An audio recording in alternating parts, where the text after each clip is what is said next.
हिंदुस्तान को हिंदुस्तान नहीं रहना देना चाहते, ये हिंदू राष्ट्र बनाना चाहते हैं। हिंदू राष्ट्र ये है, उनका exposure है। जी है। सोनू निगम के गले में जूतों का हार पहनाऊंगा और मैंने गिन गिन के कितने मारे थे, उसके बाद से कोई फतवा आज तक नहीं आया। हम लोगों को चॉइस नहीं था कि तुम लोग यहां रहो, हमारा चॉइस भी यही था कि सिर्फ हम लोग रहेंगे हिंदू राष्ट्र।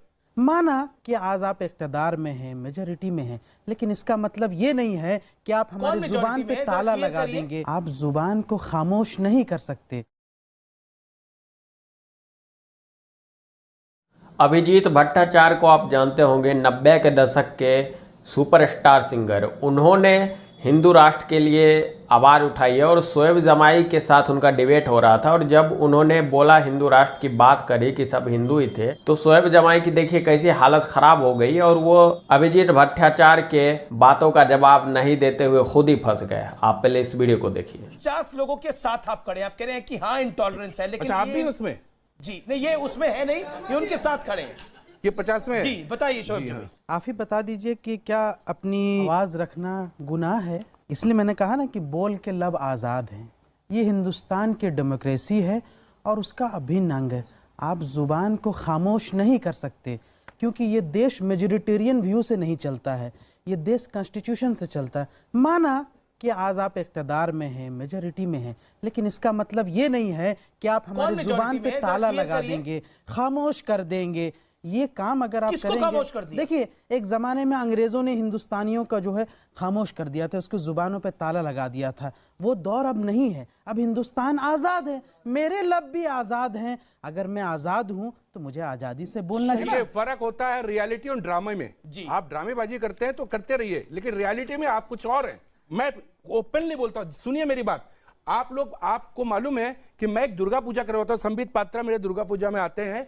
उस दुर्गा पूजा में पूरा दुर्गा पूजा, हमें भी बुलाइए सर। अरे आप तो आएंगे ही, क्योंकि मैं आपको बताता हूँ उस दुर्गा पूजा में बुलाते नहीं ना हमें। सुनिए 90% जो बनाते हैं, इवन भोग या प्रसाद इतना हजारों लोग खाते हैं, सब मुस्लिम लोग हैं, सब मुस्लिम लोग हैं।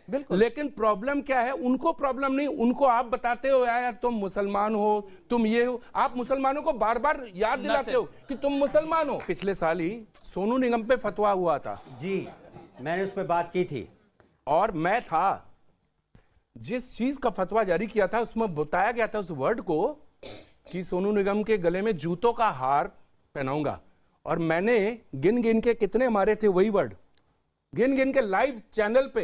उसके बाद आज सुनिए, उसके बाद से कोई फतवा आज तक नहीं आया। हम लोगों को चॉइस नहीं था कि तुम लोग यहां रहो, हमारा चॉइस भी यही था कि सिर्फ हम लोग रहेंगे हिंदू राष्ट्र, हिंदुस्तान, हमारा चॉइस था। लेकिन चॉइस सुना आप लोगों की गई, आप लोगों की गई। क्यों? उनको वोट बैंक तब भी चाहिए था, इंडिया से भी चाहिए था, पाकिस्तान को भी वोट बैंक चाहिए था।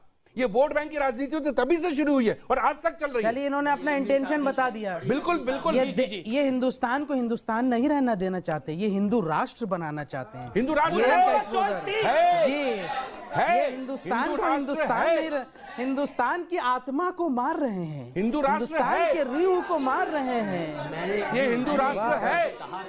एक सेकंड बिल्कुल। जी जी जी, ये हिंदुओं का भी है, मुसलमानों का भी है, दलितों का है, क्रिश्चियनों का है, सबका है।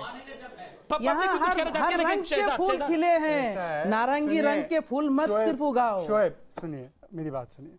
मेरे दादा और उनके खानदान के पास ये बिल्कुल चॉइस थी, पर उस समय जो वातावरण था, 50 लाख लोगों को मारा गया, फिर भी हमारे दादा परदादा और उनके परिवार ने यहाँ के हिंदुओं पे ज़्यादा एतबार किया, जो जय श्री राम बोल रहे थे, ना कि वहाँ के मुसलमानों पे एतबार किया और यहाँ पे पहली बात। और वो इसलिए किया क्योंकि उनको जय श्री राम युद्ध घोष नहीं लगता था, उनको लगता था राम ही तो करुणा में है, शांति में राम है, एकता में राम है, प्रगति में राम है। राम बस भक्तों नहीं, शत्रु के भी चिंतन में है। देख तज के पाप रावण, राम तेरे मन। अभिजीत भट्टाचार्य को आपने सुना, पता है ये अभिजीत भट्टाचार्य जी जो हैं वो वेस्ट बंगाल के ही हैं, और यूसीसी का जैसे ये बात छिड़ा है, ममता बानो जो कि वेस्ट बंगाल की सीएम है, वो बोल रही कि किसी भी हद तक जाऊंगी लेकिन यूसीसी को लागू नहीं होने दूंगी। जैसे मैंने वेस्ट बंगाल में एनआरसी लागू नहीं होने दिया, उसी तरीके से मैं यूसीसी भी लागू नहीं होने दूंगी। मतलब ये ममता बानो